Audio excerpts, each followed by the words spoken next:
नमस्कार दोस्तों, आप सभी का हिंदी न्यूज डंका में स्वागत है। गुजरात चुनाव में मोदी ब्रांड के साथ योगी ब्रांड की खूब चर्चा है। गुजरात की कई सीट थी जिसे कांग्रेस का गढ़ कहा जाता था। उस पर इस चुनाव में बीजेपी ने अपना परचम लहराया है। गुजरात में बीजेपी की ऐतिहासिक जीत से जहां विपक्ष परेशान है, वहीं देश विदेश की मीडिया भी हैरान है। कहा जा रहा है कि आखिर वह कौन सा जादू है जिसकी वजह से बीजेपी ने इतनी बड़ी जीत दर्ज की है। हालांकि बीजेपी के आलाकमान नेता इस जीत का श्रेय बीजेपी कार्यकर्ताओं को दे रहे हैं। वहीं जीत में बीजेपी शासित राज्यों के मुख्यमंत्रियों का भी योगदान है। गुजरात में असम के मुख्यमंत्री हिमंत बिस्वा शर्मा और उत्तर प्रदेश के मुख्यमंत्री योगी आदित्यनाथ ने जमकर प्रचार किया था। बताया जा रहा है कि योगी आदित्यनाथ ने गुजरात की 25 सीटों पर धुआंधार प्रचार किया था। इनमें से बीजेपी ने 18 सीटों पर जीत दर्ज की है। सीएम योगी का स्ट्राइक रेट 75% है। 25 में से 11 सीटें ऐसी थीं जिस पर 2017 में कांग्रेस और निर्दलीयों ने कब्जा किया था। इनमें से 7 सीटों पर भाजपा हार गई है। यहां पर भी जीत हार का अंतर काफी कम रहा। मतलब योगी ब्रांड और हिंदुत्व चेहरा का असर गुजरात में चुनाव में खूब चला। इसलिए 2022 के विधानसभा चुनाव में इन सीटों पर मिली जीत का श्रेय योगी आदित्यनाथ को दिया जा रहा है। बता दें कि गुजरात चुनाव में सीएम योगी की रैलियों की जबरदस्त मांग थी। तमाम बीजेपी उम्मीदवार चाहते थे कि उनके निर्वाचन क्षेत्र में सीएम योगी प्रचार करें। अगर हिमाचल प्रदेश की बात करें तो यहां सीएम योगी के कैंपेन का मिला जुला असर देखा गया। यहां सीएम योगी ने 16 सीटों पर प्रचार किया था, जिसमें से बीजेपी ने 6 सीटों पर जीत दर्ज की है। हालांकि यहां कांग्रेस सरकार बना रही है। प्रचार के दौरान सीएम योगी ने लोगों को यह समझाने में कामयाब रहे कि कांग्रेस गुजरात के विकास में रोड़ा साबित होगी। इतना ही नहीं, उन्होंने इस दौरान हिंदुत्व, विकास, गोधरा और राम मंदिर का भी जिक्र किया।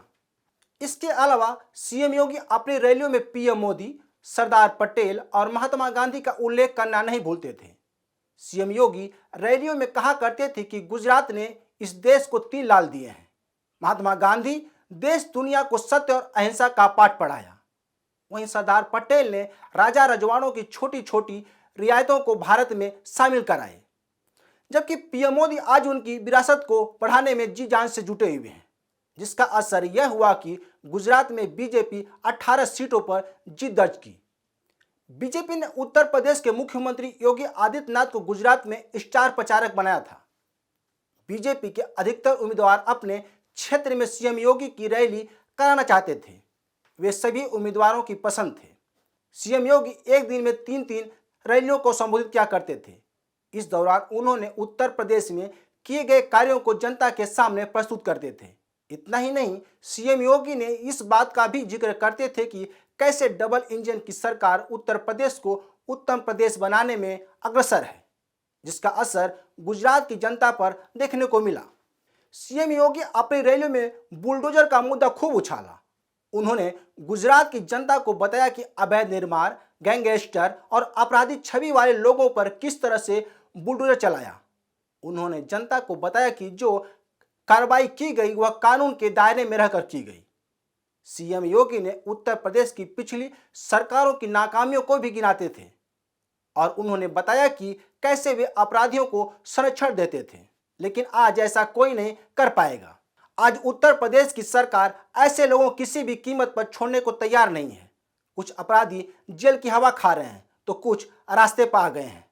बता दें कि यूपी की तर्ज पर बीजेपी शासित कई राज्यों की सरकारों ने बुलडोजर से कई लोगों पर कार्रवाई की थी।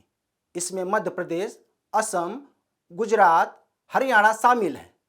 असम में आतंकी गतिविधियों में लिप्त लगभग 4 मदरसों को बुलडोजर से ढहा दिया गया था। सीएम योगी बुलडोजर के अलावा राम मंदिर निर्माण के बारे में भी बताते थे। गुजरात की जनता को वे बताते रहे कि कैसे 100 साल से एक मुद्दे को कांग्रेस लटकाए रखा और इसका राजनीतिकरण करती रही, जो आज मुद्दा नहीं है।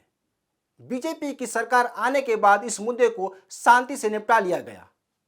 कहीं कोई अप्रिय घटना नहीं हुई और दोनों समुदाय सुप्रीम कोर्ट के निर्णय को मान लिया। सीएम योगी रैलियों में बताते रहे कि राम मंदिर मुद्दे को कांग्रेस सुलझाने के बजाय उलझाने में ज्यादा रुचि लेती रही। उन्होंने जनता को बताया कि कैसे अयोध्या में राम मंदिर का निर्माण जोर शोर से चल रहा है। अगर भगवान चाहे तो 2024 में राम मंदिर को भक्तों के लिए खोल दिया जाएगा।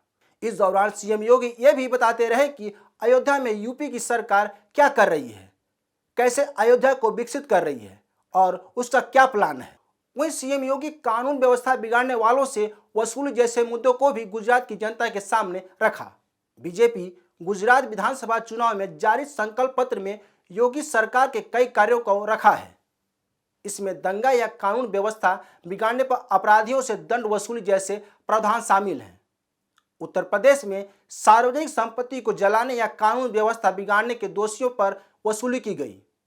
इतना ही नहीं, कानपुर उपद्रव में शामिल लोगों की सार्वजनिक तौर पर तस्वीरें जारी की गई थी, जिसे चौक चौराहों पर लगाया गया था। सीएम योगी इन तमाम मुद्दों के साथ गुजरात उम्मीदवारों के पक्ष में माहौल बनाने में जुटे रहे। बीजेपी ने सीएम योगी का इस्तेमाल उन विधानसभा सीटों पर किया जहां पर पार्टी कमजोर दिखाई दे रही थी। सीएम योगी ने भी अपने प्रभाव से यहां के समीकरण बदल डाले। सीएम योगी ने पाटीदार नेता हार्दिक पटेल के लिए भी वोट मांगा। बीरगाम सीट पर प्रचार कर उन्होंने हार्दिक पटेल को जीत दिलाने में बड़ी भूमिका निभाई। हार्दिक पटेल ने बीरगाम सीट पर आप उम्मीदवार को हराया। सीएम योगी केजरीवाल को पूरे चुनाव में नमूना बताते रहे। बता दें कि पहले यह सीट कांग्रेस के कब्जे में थी। साथ ही सीएम योगी ने काशी विश्वनाथ और सोमनाथ का भी जिक्र करते थे। गोधरा विधानसभा सीट पर चुनाव प्रचार के दौरान 2002 के दंगों को भी याद दिलाया। राम भक्तों के ट्रेन को जलाए जाने की घटना का वो भी याद दिलाते रहे। तमाम मसलों के जरिए सीएम योगी भाजपा के पक्ष में माहौल बनाते दिखे। बीजेपी ने अपने स्टार प्रचारकों के दम पर 156 सीटें लाने में कामयाब रही। तो दोस्तों, इस वीडियो को शेयर, लाइक और कमेंट जरूर करें। ताज़ा खबरों के लिए न्यूज़ डंका ऐप को डाउनलोड करें। हमारे यूट्यूब चैनल को सब्सक्राइब करें। धन्यवाद।